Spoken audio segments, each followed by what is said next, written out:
সচিব কমিটির বৈঠক, পেনশন ও অবসরকালীন সুবিধায় বড় পরিবর্তন, প্রজ্ঞাপনে একাধিক সুবিধা বৃদ্ধি। আজকের এই ভিডিওতে আপনাদের সর্বশেষ তথ্য, পেনশন ও অবসর সুবিধায় বড় বেশ কিছু পরিবর্তন ইতোমধ্যেই পরিলক্ষিত হয়েছে এবং নবম জাতীয় পে স্কেলের যে প্রজ্ঞাপন অথবা গেজেট যখনই আসবে তখন এগুলোর বাস্তবায়ন আমরা দেখতে পাবো। আজকের এই ভিডিওতে সচিব কমিটি যে বৈঠক করেছে এবং এই বৈঠক পরবর্তীতে পেনশন এবং অবসর সংক্রান্ত সুবিধায় যে সকল পরিবর্তন তারা চেয়েছে বা প্রস্তাবনা পেশ করা হয়েছে এবং প্রজ্ঞাপনে কি একাধিক সুবিধা বৃদ্ধি পেয়েছে সেগুলো আজকের এই ভিডিওর মাধ্যমে আপনাদের মাঝে আলোচনা করার চেষ্টা করব বা উপস্থাপন করার চেষ্টা করছি। ভিডিওটি যদি উপকৃত মনে করেন অবশ্যই চ্যানেলটিকে সাবস্ক্রাইব করবেন। এজন্য আমাদের পূর্বের দিকে নজর দিতে হবে, অর্থাৎ 2015 এর পে স্কেল প্রজ্ঞাপন অথবা গেজেটে কি সুযোগ সুবিধা রাখা হয়েছিল সরকারি কর্মচারীদের জন্য।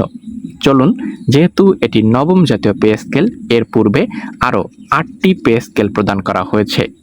তো এই 8টি পে স্কেলে কি সুযোগ সুবিধা বৃদ্ধি পেয়েছিল তার তুলনায় নবম পে স্কেলে পেনশন ও অবসরকালীন সুবিধায় বড় পরিবর্তন পরিলক্ষিত হয়েছে। চলুন দেখে নিব সকল তথ্য।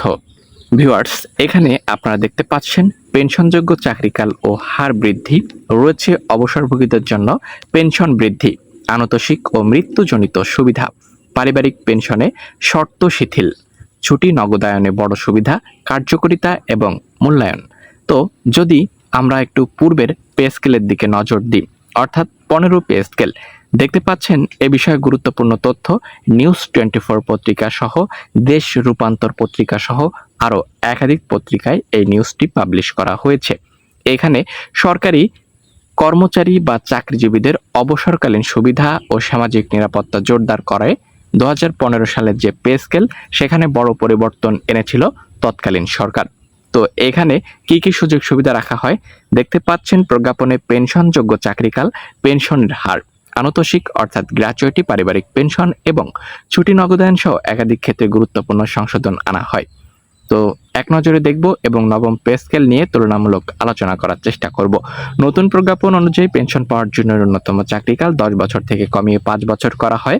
একই সঙ্গে সর্বোচ্চ পেনশনের হার শেষ অর্জিত মূল বেতনের 80% থেকে বাড়িয়ে 90% নির্ধারণ করা হয়।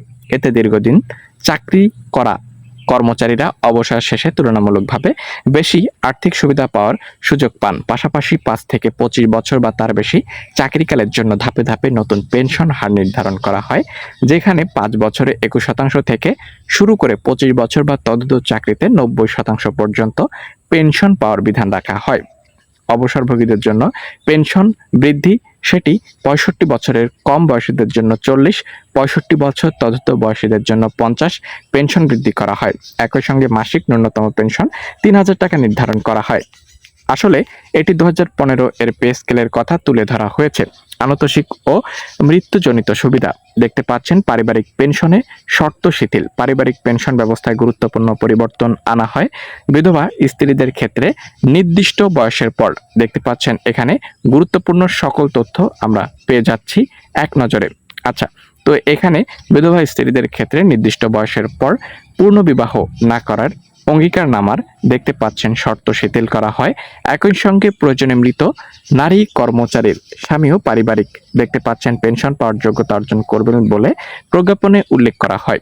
এবং ছুটি নগদায়নেও বড় সুবিধা, কার্যকর 2015 সালের 1 জুলাই থেকে। তবে আমরা 2026 সালের যে নবম পে স্কেল পেতে যাচ্ছি, এখানে বেশ কিছু পরিবর্তন এসেছে। যেমন এখানে একজন পেনশনভোগী বা পেনশনার মৃত্যুবরণ করলে তার অনুপস্থিতিতে স্বামী অথবা স্ত্রী অথবা দ্বিতীয় স্ত্রী পর্যন্ত এই সুবিধা পাবে। এবং কারা কারা পেনশন সুবিধা পাবে একজন পেনশনারের অবর্তমানে, এ বিষয়ে কিন্তু নতুন বিধি রাখা হয়েছে। পাশাপাশি চিকিৎসা ভাতা এবং এখানে পেনশন 100% নির্ধারণ করা হয়েছে। তো প্রজ্ঞাপন কবে আসবে এখন দেখার বিষয়, তবে আমরা বিভিন্ন মাধ্যম থেকে জানতে পারছি প্রজ্ঞাপনটি এই মাসেই চলে আসবে। এই ছিল ভিডিও। পরবর্তী ভিডিও পেতে সাবস্ক্রাইব করুন। দেখা হচ্ছে নেক্সট ভিডিওতে।